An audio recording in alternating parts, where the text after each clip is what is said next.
Qora tuynuklar bu kosmosdagi juda zid jismlar bo'lib, ularning tortish kuchi shunchalik kuchliki, hatto yorug'lik ham undan chiqib keta olmaydi. U odatda katta yulduz portlash natijasida hosil bo'ladi. Saddulla aka aytganidek, qora tuynuklar bu xuddi chang yutgich, faqat undan milliard martalab katta.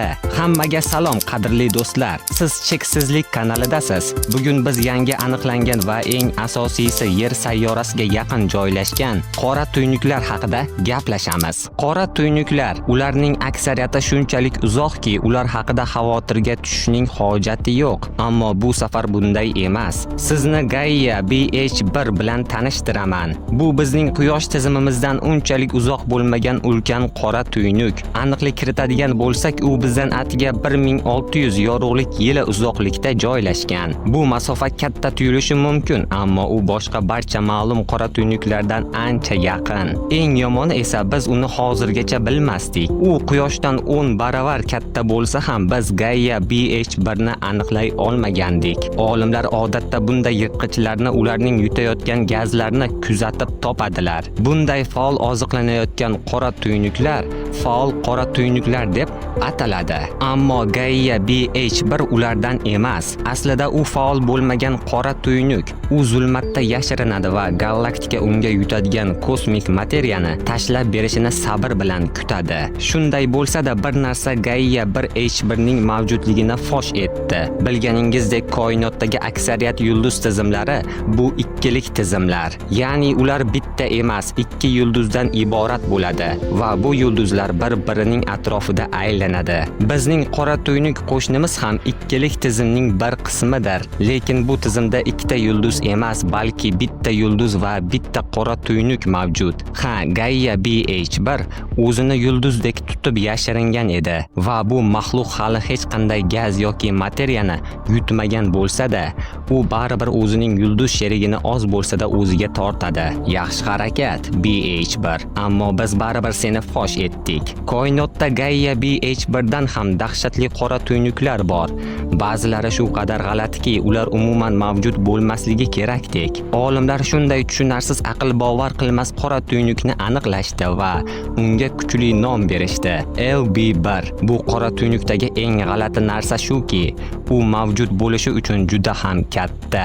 Keling, faktlarni aniqlashtiramiz. Bizga ikki xil qora tuynuk turlari ma'lum.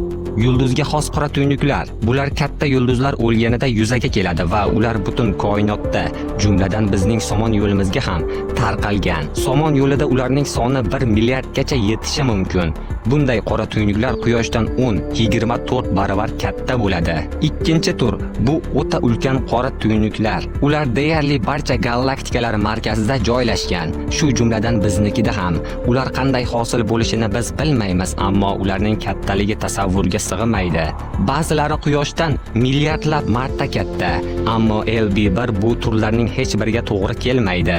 U 70 ta quyosh massasiga ega bo'lib, yulduzga xos qora tuynuk bo'lishi uchun juda katta, super ulkanlikka esa juda kichik. Olimlar bu holatga izoh topolmay hayron bo'lishdi. Ba'zilar bu bitta qora tuynuk emas, ikki qora tuynuk bir-birining atrofida aylanyapti deb o'ylashdi. Boshqalar esa LB1 o'lish arafasida bo'lgan ulkan yulduzdan hosil bo'layotgan qora tuynuk bo'lishi mumkin deb taxmin qilishdi. Ammo javob biz o'ylagandan ancha oddiy bo'lib chiqdi. LB1 umuman qora tuynuk emas ekan. Aslida bu ikki g'ayrioddiy yulduzning bir-biri atrofida aylanishi natijasida yuzaga kelgan optik illyuziya ekan. Bu bizning ko'z ostimizdagi noyob yulduz tizimi va olimlar ehtimolga sig'maydigan qora tuynuk topdik deb o'ylashganida ular adashgan edi. Ammo iltimos, ularni ayblamaylik. 15 ming yorug'lik yili uzoqlikdagi obyektni o'rganish oson emas. Xatolar bo'lishi mumkin.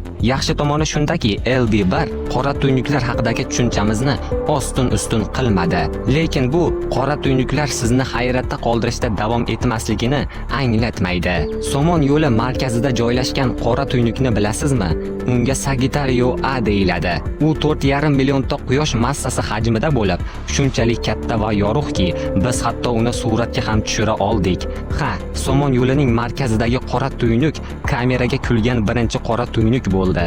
Ammo yodingizda bo'lsin, koinotda har doim undan ham katta jismlar bo'ladi. Sagittario A bizning galaktikamizdagi eng ulkan jism bo'lishi mumkin, ammo u haqiqatdan ham ulkan jismlar bilan solishtirganda ancha kichik. Masalan, ton 618 kabi. Bu qora tuynuk bizdan 10 milliard yorug'lik yili uzoqlikda joylashgan va hozirda materiyani yutmoqda. U 140 trillionta quyosh kabi yorqin, shu darajada yorqinki, hatto o'z galaktikasini soya ostida qoldiradi. Uning massasicha quyoshimizdan 66 milliard baravar katta. Ha, to'g'ri eshitdingiz. Ton 618 hayratlanarli darajada ulkan. Olimlar uni kashf qilganlarida, ular boshqa shunchalik katta qora tuynuklar mavjud bo'lishi mumkinmi degan savolni o'ylab ko'rishdi. Albatta, supermassiv, ya'ni o'ta ulkan degan atama bunda yanada ulkan obyektlarga adolatli bo'lmay qoladi. Shuning uchun astronomlar bu turdagi obyektlarga maxsus zo'r nom o'ylab topishdi.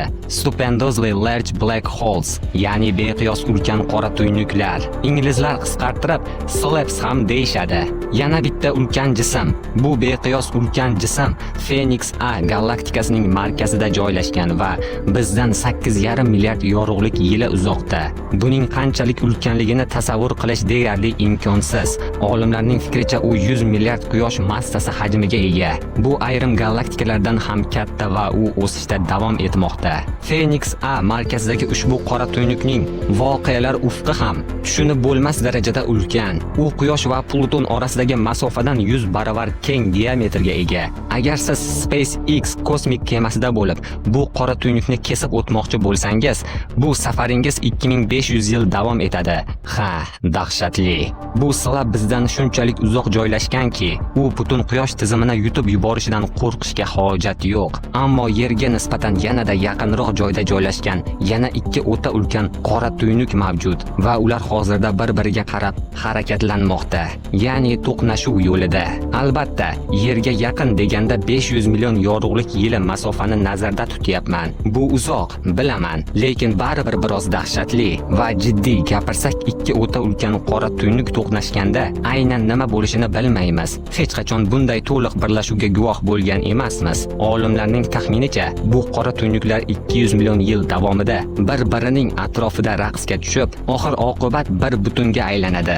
Birlashish chog'ida ular koinotga gigant gravitatsion to'lqinlar yuboradi. Bu to'lqinlar shu darajada katta bo'ladiki, ularni bizning sayyoraviy qo'shnichiligimizdan ham sezish mumkin. Va bu hali eng dahshatli qismi emas. Bunday birlashuvlar doimiy ravishda sodir bo'lmoqda. Ayni damda Somon yo'li galaktikamiz ham o'z qo'shnisi Andromeda bilan to'qnashuv yo'lida. Ushbu ikki galaktika birlashganda ularning markazidagi qora tuynuklar bilan nima bo'ladi? Ular ham birlashadimi? Shunday hodisa atrofdagi hamma narsani yo'q qiladimi? Aytishim mumkinki, aynan shu temada astronomlar har tun uxlolmay chiqishadi. Ha, bizning galaktika halokatga mahkum. Keyingi mavzu nima haqida bo'lsin? Va buguncha shular. Video yoqqan bo'lsa like bosing, obuna bo'ling. O'z fikrlaringizni ham yozib qoldiring.